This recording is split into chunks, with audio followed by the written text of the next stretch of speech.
In a land where cacti outnumber cell towers and the horizon stretches further than a fiber optic cable, it's time for Valley's Bits, Bytes and Banter, the podcast that looks a bit behind the scenes of a broadband provider, takes a big bite out of the tech world, and serves up a healthy dose of banter with people in our community. And now, without further ado, here's your host, Bob Dahlstrom. Hey everybody, welcome back to the latest episode of Valley's Bits, Bytes, and Banter, our podcast that I do here with my partner in crime, Ralph Score. And, wait, we shouldn't say crime today. Partner in crime. My co-host, how's that? My partner, yeah. Ralph Score, and appreciate you guys tuning in, listening to the latest episode. And if you don't know, we have other episodes out there. Every one of them features interesting people in our community, and all our guests have been great, and today is no exception to that. Yeah. You can always find our episodes on Apple Podcast, iHeart, Spotify, Podbean, YouTube. You can go to vtc.net/blog, and they're all listed there as well. Please download, subscribe, like. Let us know what you think. Yeah. We want to know. Yeah, we're into it. We're into it. And like I said, we're doing another one today. Appreciate you guys tuning in. But let's talk about this time of year right now. Ralph is very busy. I mean, we're always busy. But as far as with community events, in our neck of the woods here, Definitely. This time of year, that's when they're all happening, right? The fairs, the festivals, the parades, everything's going on. And our neck of the woods is pretty far and wide. It is. So down here in southeast Arizona and southwest New Mexico. Yeah, we got a lot of stuff going on. We recently did a tailgate over in Animas, New Mexico, where we did a big press conference about fiber expansion there, which was really great. That was awesome to have. We had some nice people there, some VIPs there to talk about Representative Jennifer Jones came down and was there. Which you hope to have on the podcast very soon. So we just recently got done at Greenlee County Fair and also the Greenlee County Junior Livestock Association, which was a big event. We do a big streaming event up there with them. Yeah, you've been involved with them for quite a few years now, as far as helping them out with that on their Facebook page. Yeah, we do. We use their Facebook page and we do a Facebook Live. And this year we streamed for 14 hours of events, everything from the cattle and hog show all the way through to the auctions. One of the most favorite ones is what they call the Stick Horse Stampede, and we had about a little over 5,100 views on that over the 14 hours over a 3-day period of time. So that's awesome. It's pretty good, and it seems to be growing every year. More the word's getting out about the live stream, and more people tune in. Yeah, and it's something that really benefits. We talk about being local, and we've really been pushing the whole idea that being local isn't just having an office somewhere. It's actually getting in the community, getting involved, showing up, being a part of what they got going on. Because it's easy to say that you're local. Right. Because we've got an office here. Come in and see us in our office. But we're getting ready for Salsa Fest coming up. We've also got the Rex Allen Days Parade coming up. We're going to have Graham County Fair coming up, and we're also going to be doing the Patagonia Art and Music Festival this year. So as well as mix in a couple of tailgates here and there in that as well. Yeah, it's going to be a busy season, fall season for us. We're going to have another big double tailgater up there at EAC for a soccer match coming up. Oh, I can't wait. We had a lot of fun doing that. Yeah, I'm our chief hot dog cooker too. That's people go, well, what do you do? I go, I cook hot dogs, don't you know? That's part of my job. I'm going to name drop Kate McCluskey is probably just chomping at the bit for us to come out there again and do it this year. She's awesome. She does such a wonderful job. We appreciate her out there. Yeah, we love it out at there. EAC. But I mean, we like talking about technology, being able to use the equipment we have and the know-how that we have. Like from you, Ralph, is helping out in the community. That's what we love to do. We really do. I mean, I know we're an internet provider, but we're a cooperative at our core. Yeah. And we always are. We always keep that in mind. And we're owned by our members, and we do our best to serve our members. Well, and I think when you're able to get out and actually get involved in an event like the Junior Livestock Show, it has a bigger impact than just being present. Right. Agreed. Or a sponsor, because you're really doing something that impacts not only the group directly, but also impacts, most of those people that watch the stream were either parents or grandparents that couldn't be there to watch the kids compete. Right. So it was really rewarding for me to be involved in that and for our company to be involved in that. And I get so many people that come up to me afterwards and say, we can't believe you guys are out here doing this and how big of a deal it is for us. And when you got the local people there that are embracing you in that, almost like you're a part of their group, which is really cool. We're out there providing a service for them and helping them out and getting the word out, and that's what it's all about. And it's not always what some other companies might do either, which is different. That is true. Well, like I said, cooperative at our core, right? Yeah. And exactly. Streaming is the word nowadays. Whether it's live streaming, whether it's streaming content at home. Yeah. We've talked about that as well. And like our website, gostreamnow.com/VTC. If you're really hankering to get into live streaming, I'm dropping my TV, or you already have cut the cord, and you're looking at what's available to me out there. That's a great resource. It really is. To go look. Yeah, and it's out there. It's online, so it's 24/7. It's available. Yeah. And it lists whether the free ones. I think the acronym they use are FAST. Yeah. Free ad-supported stream. Everything's got an acronym in our neck of the woods. Free ad-supported streaming TV services like Pluto TV, Tubi, Crackle. They're all free. And provide all kinds of content. Yeah. And the thing that's nice about them is the commercials aren't like regular commercial breaks you find on broadcast. They're really brief little breaks, maybe 15 seconds, something like that, and they just drive it. But something like Pluto, people that may not understand this, at Paramount, which is Paramount Pictures and everything that Paramount owns, which is Viacom and CBS and all that, they own Pluto. So all that content that comes from Paramount, and I think we talked about Skydance. Right? Skydance is Tom Cruise's company. So all those movies and stuff, that have Tom Cruise in that end up on Pluto at some point in time. Well, we talked, streaming is like everything else. It constantly evolves. Yeah. And we have our own opinions on sometimes on for the good and sometimes for the bad. Like everything else. Yeah. And the paid services. And everybody's looking for a new way to provide more content. And we talked about Paramount Plus and Skydance making a new deal. They're forming a new Paramount, for lack of a better term. Yeah. So Skydance, all the stuff, like you said, Tom Cruise's production company, they're going to have all that. Star Trek, CBS, everything that Paramount owns, Pluto TV, all that stuff now is going to be in one platform. One more streamer to pay for. One more streamer to pay for. Ladies and gentlemen, if you're not sure what you want or how much it's going to cost or what shows are on it, gostreamnow.com/VTC. I'm not kidding. Everything you need is right there to learn all things streaming. It's a great aggregate site. So I'm going to jump into a little bit of what we would call the spurious facts of the day. Only these really aren't spurious facts. These are some pretty cool trivia. And of course, this episode today is really kind of geared up towards the justice system or law enforcement because of our very special guest today. And I may open up his mic here to pipe in on some of this, but this is all about policing, right? Okay. So, and actually, I'm going to ask him a question here. Do you know who the father of the modern policing system is, Chief?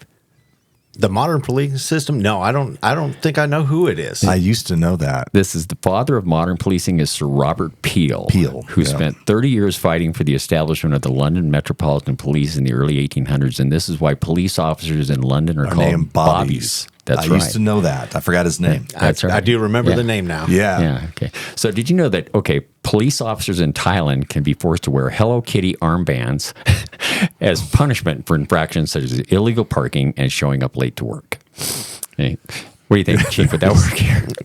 Well, I think a lot of people are into anime. I don't necessarily think people would have a problem with it. I think you'd get some fans if you do that. I think so. If you do that, that'd be funny. Okay, so Shaquille O'Neal, right? Everyone knows him best. Did you know he is currently a deputy marshal in Lafayette, Louisiana? He's a reserve officer in Florida, a sheriff's deputy in Clayton County, Georgia, and he's also expressed interest in running for office for sheriff in Atlanta, Georgia. I did know 2020. that. He'll go out there and do ride-alongs a lot, go in the communities with the police officers. I do know that. Yeah, he's what a great public relations and a big guy. Yeah, big guy. Yeah, big guy. So, and then finally, in colonial America, law enforcement officers were not very effective at apprehending criminals due to lack of authority and personnel. It was far more common for a church congregation to hold a trial in order to catch criminals. So, I think this was about the same time that they were hanging witches. I'm not sure. Something like that. Yeah. Well, I don't even know what to say to that, Ralph. I mean, that's some interesting stuff. I did not know a lot of that stuff, but some of it I did know. But we'll learn some more stuff when we talk to our special guest. We'll do that right after the break, guys. We'll be right back. Valley Telecom Internet keeps you connected at the speed of life. Our fiber optic network provides fast speeds with unlimited data, whether you're gaming, streaming, or downloading your favorite podcasts. To find out what speeds are available in your area, give us a call at 800-421-5711 or go to vtc.net. Life moves pretty fast, and so should your internet. So get connected with Valley Telecom. And don't forget to download the latest episodes of Valley's Bits, Bytes, and Banter wherever you get your podcasts.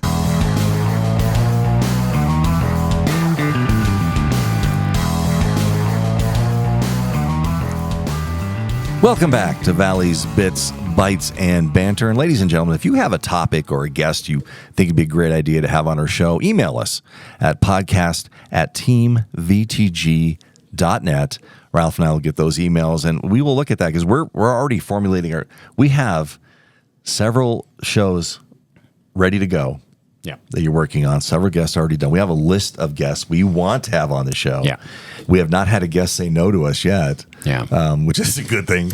And then in May, look for we're going to have a special best of show At the end of May our on first on year our anniversary. Yeah. Yeah, we're gonna pull together a bunch and make a really Yeah. special couple episodes. And then we're going to start video right after that. Oh, you're teasing way in advance. Yeah, Speaking yeah, of technology, we'll be doing that as well. But ladies and gentlemen, we wouldn't have a podcast without our special guest. So it's time to introduce today's special guest. And he started with the Willcox Police Department in 2006, right? That's correct. Worked his way up through the ranks. In 2019, became the Willcox Chief of Police and Director of Public Safety. Ladies and gentlemen, Dale Hadfield. Dale, how are you today? Good, and yourself? I'm doing well. I'm thank you for coming today. You never know, right, what's going to come up if you'll be able to show up. But we were ready for you. Well, I appreciate you having me. We appreciate you coming. We've had quite a few guests on, but we haven't had, and we try to focus on different angles, not angles, but different groups in the community. We haven't had law enforcement represented yet. Well, I'm glad to be the first. That's right, man. You're the first person we thought of. We said we got to have the chief on to talk. So let's talk about, since you've been a police officer, let's do this. Let's start that way first. How have you noticed things have evolved or changed? What are some of the biggest changes you've seen in law enforcement since you've gotten here? Well, I started, funny story, I started 1 April 1998, April Fool's Day, when I enlisted in the U.S. Army. Nice. And went to basic training in Alabama. Our first patrol car that I actually got into was in Korea, and it was a 1988 Ford Tempo. Very It had nice. a couple of toggle switches to turn the lights on, which, if a lot of you don't know, Bob started with the Willcox Police Department as well. I and he did. probably flipped a couple of those toggle switches. As a matter of fact, I did. After that, I went to Fort Benning in the military and kind of watched technology start to evolve. Right. It went from a lot of analog stuff. We started with Motorola radios where you actually had to take it off your belt, put it into the car to turn it into a car radio. And then a lot of the analog stuff as far as the vehicle started changing into more digital, less hardwiring and more programming. It was Cat 3, Cat 5 cables. Right. And then I went to work for the federal side, and that was not very interesting for me. We spent a lot of time trying to figure out what to do. And then one day a detective called me and said, "Hey, we're shorthanded. Are you looking for a job?" And I said, I work for the federal government. I get paid a pretty fair amount to do absolutely nothing. And he said, yeah, that's what I was afraid of. And I said, you know what? Why not? He goes, "You serious?" I said, "Yeah, sure." So 2006, I came over, and it was the first time that I saw a DVD recording system as an in-car video. Prior to that was 8mm or VHS, and you had to continue to store those. I remember those. Yeah, I do. Advanced technology. absolutely. And then as we progressed, 2019, I got the department their first body cams, which at the time, community policing, there was distrust in the police department. You had Ferguson, Missouri. You had some stuff go on, Right. and they wanted accountability from the police department. So it was a big push to put body cams on as many people, and it continues now. There's grants out there all the time for them. And it came to the point where the body cams were kind of refuting all the claims of police misconduct. Right. And then it got, we don't really like these body cams. I don't want you to record me anymore. Okay. Well, I can take a cell phone and I can record a full conversation, and then I can cut it up and just see what I want to project, Right. as opposed to the whole story. So it gives us a chance to go, no, that's not what happened. Let me release the body cam footage. Right. And then after 2019, technology has just really started progressing. Last year, we got license plate reading cameras, which you can see them around town. Yeah, I've Every- seen those. Where are they're all at? Basically coming in and out of town. Yep. So we wanted to make sure they're after the fact. They're not live streaming. I don't have somebody sitting in a secret room watching everybody going by and running license plates and stuff like that. After the fact, we can look up a license plate, partial license plate, things like that, and we can track where they went to, things of that nature. And then they also, for a stolen vehicle or somebody who's on the amber alert or silver alert, anytime a plate goes past it that matches it, it obviously sends us an alert and we can go start looking for it. It's funny to watch how just video evolves. Right now, I think most cameras record at like 30 frames per second. Some of them are at 60 frames per second.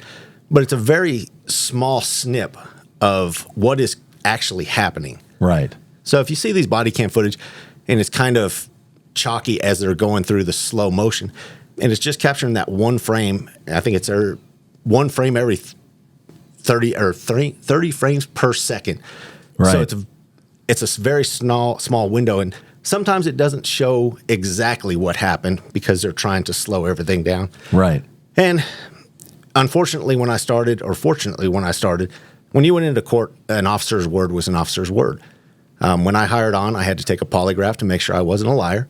I had to take a psychological to make sure I wasn't crazy, which, I mean, in the profession, you got to be a little bit crazy. You're not wrong. And that's kind of one of the things that I can see where technology is kind of a disadvantage to law enforcement is now it's you go into court and a defense attorney goes, well, where's the video? Well, unfortunately, I didn't have my body cam on me or it failed. Well, how do we believe what you said when you should have video? Everywhere is video. Well, unfortunately, in this instant, we didn't have video. And that's kind of one of the detractors of technology. But all in all, I mean, we make adjustments. Everything that comes down the pike, we make adjustments to it. The new technologies are they're fantastic. Yeah. I mean, ultimately, it's really good for the officers. It's good for the public. Yeah, agreed. That's the whole reason for it. I mean, maybe people don't realize that it's for their protection, your protection. It's to show the unvarnished truth. And what you're talking about earlier, you're talking about the snippet of it. There's such a thing as context, right? Where people will take what they want you to see, and that's all they will show you instead of the whole story. Oh, absolutely. Yeah. And, America it's a busy time for them. They don't have time to sit down and watch a 5-10 minute video. They want 30 seconds to a minute 30, kind of the reels that you see on the different social media sites, which, I mean, God bless them, but, take a little bit of time and get the full context of the contact. Yeah. I call that the cable news effect, right? In other words, it's cherry picking what you might show someone. It's taking maybe not the whole story, but bringing it across like this is everything you need to know when really, and they take it verbatim. Yeah. Well, it's the MTV generation, right? Yeah. That's what started it with the little snippets to get everybody's attention. And I saw a study recently. We've talked about this before, where a goldfish's attention is 7 seconds. Yep. And now our attention span is less than that. They want to grab you right away. So it's going to be a little bit of video, a little bit of sound, and they're not going to show you the whole thing wrong or right. That's the reality of it, right? Well, and not to say that law enforcement doesn't do the same. Right. Our press releases, they're very short snippets of what happened, although we release the full body cam as well. But we don't have the time to put it out the entire time. So we want to show you the parts that dispute what the claims are being, and then hopefully you go watch the rest of the video and you get the context of it. Well, I going from my experience back in the day, we just started this new technology of having video VCRs in the trunk that would record with the mics or the camera set up in the car and the mics we wore on us. And even with that, there was no social media. The technology was limited as far as computers. They were little workstations. And you still had to write almost everything by hand. And you have to be very detailed. Because you don't want to leave any facts out, and impartial. This is what I observed. And I know there were many cases where I went into court, and this was my point, because you're talking about the press release. You don't have time to release all the information. We would go into court, and you would bring in a whole box of reports, records, evidence, things like, who has the time to release that to everybody and go, here you go, let me tell you a story? Because that's going to take a while. even if it is the whole story, I can give you the gist of it, which is a press release. This is what happened. Yep. Yeah, because you're looking at not only just the documents, but the recording, especially at that time, taking one VHS to record another VHS. Right. And it's not one news organization that wants it. It's every one of them. So exactly one becomes 10 and 10 becomes 20 because everybody wants to have it as soon as possible so that they can cut it up and send out their snippets. Right. And I would imagine, too, that because of computer technology and the internet now, that your databases that you have access to are a lot more advanced than they used to be. Oh, absolutely. We're nationally linked. We report all our crimes to the FBI through, it used to be, UCR, Uniform Crime Reporting, and now it's a new acronym of NIBRS. We report everything to that because we want to be open and transparent. If somebody wants to move in the area, we want to know what crime that they're going to accomplish or they're going to come and see. A lot of people are like, it's small town living. Well, small town living has big city crime. It's just the scope and the amount that we see. And thankfully, for the most part, we know everybody in or around town, so we have a pretty good solve rate. Well, and the other part of that is, too, you talked about the difference between living in a small town. You wear a lot of hats. So the patrol officer, and a lot of times, you go to a big department and bigger town, it's like, well, we're going to call in the DUI unit, or we're going to call in the blue-collar crimes unit, or we're going to call in the guys who are going to dust it, the crime scene investigators. They're already on scene here in a small town for the most part. And that's what I tell some of the guys that come from bigger cities, especially the sheriff's office. People coming from big cities to small departments, they have a tough time because they're not used to starting an offense and finishing it. Whereas somebody who leaves a small town and goes to a bigger department, they usually tend to thrive because they've seen it all. They spend their short time in patrol, and then they go out into the specialty sections that, really piques their interest and things like that, whether it be the DUI squad, homicide, robbery, what have you. That's where they start to thrive. And the bigger agencies, the guys coming from bigger agencies, girls too, sorry, they have a tendency to struggle a little bit more because they're not used to all the legwork that we have to put in. No, you're exactly right. They're used to writing a report, being done with it, and moving on. That's the last maybe they ever see of it forever, unless they get called to court on it or something. That's not the case. I mean, you guys see it through from start to finish. Yeah, it's the good and bad of it. Yeah. I know we started talking about technology, and technology is really, it's really evolving. But one of the things that I kind of spiral into is the humanization of the badge. Unfortunately, we have the interstate, fortunately, because it's good for business. But we wind up with a lot of crashes and stuff like that. But I think we're going to get ready to go to a break. So if come back. If you're all right, Chief, we'll come back right after the break, and we'll finish up with that, talking about the humanization of the officer and the people behind the badge. Oh, absolutely. Yeah, let's do that. We'll take a quick break. We'll be right back, everybody. Join Bob Dahlstrom and Ralph Score right here as they provide a look behind the curtain of a broadband provider on Valley Telecom's new podcast, Bits, Bytes, and Banter. In every episode, they will take a bite out of the tech world and provide a healthy dose of banter with people in our community. Plus, they'll share funny stories and a bit about what is going on in their worlds. Look for Valley's Bits, Bytes, and Banter on Apple Podcasts, Spotify, or wherever you get your podcasts.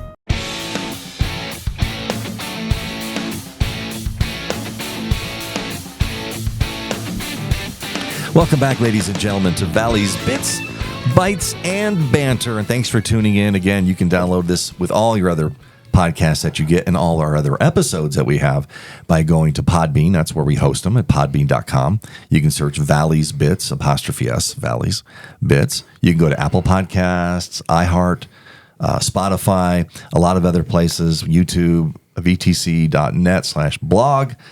And more. Wherever you get your podcast, you can find it. Go check it out. We would appreciate it very much. So finishing our show, we're talking today with the Willcox Department of Public Safety Director, Dale Hadfield. Appreciate you coming on again. First of all, I didn't get to say this before. Thank you for your service. No, absolutely. I did not get to thank you for that. Man, we were talking before the break, and we were cutting to another topic, but I want to put a bow on the technology side of this.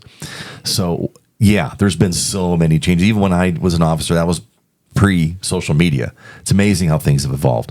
But out of all this, the technology, what is probably the one most advantageous piece of technology that's come down the pike that you can see that has helped law enforcement? Well, that's a broad question, I know. it's very broad. As far as what has helped up to this point, video, the ability to record and everything like that. But what I see in the future, and a lot of people are scared of it, is AI. Yeah. I got to see some technology where AI will actually take our body cams, listen to it, and generate a report based on what is said, what is seen, and what is heard on our body cams. And then the officer has to go through and make the corrections and make any changes to it. But it's just amazing. That's phenomenal. Speeds up the whole process. Yeah, a 45-minute report becomes a 5-minute report because AI can listen, see, and everything, and chronologically take that incident and put it onto paper, and it's factual. The Right. officer has to review it. The officer has to make any changes to it or add anything that he thinks needs to be added to it, and then it's checked again. And then after, I think it's the 4th safeguard, then it's forwarded to the supervisor for approval. But yeah, AI, hate it or love it, it's here to stay. Yeah, it is. You're right. We've talked a lot about that on here, the good and the bad of that. But Well, it what a seems like great that- tool. Seems like that frees up a lot of time too. Once you've got Get you something back like on the that street employed. again. Oh, absolutely. And and we've talked about before, it always comes back to human review. You've got to let them do the hard work. You back review the facts, make sure it's factual and right.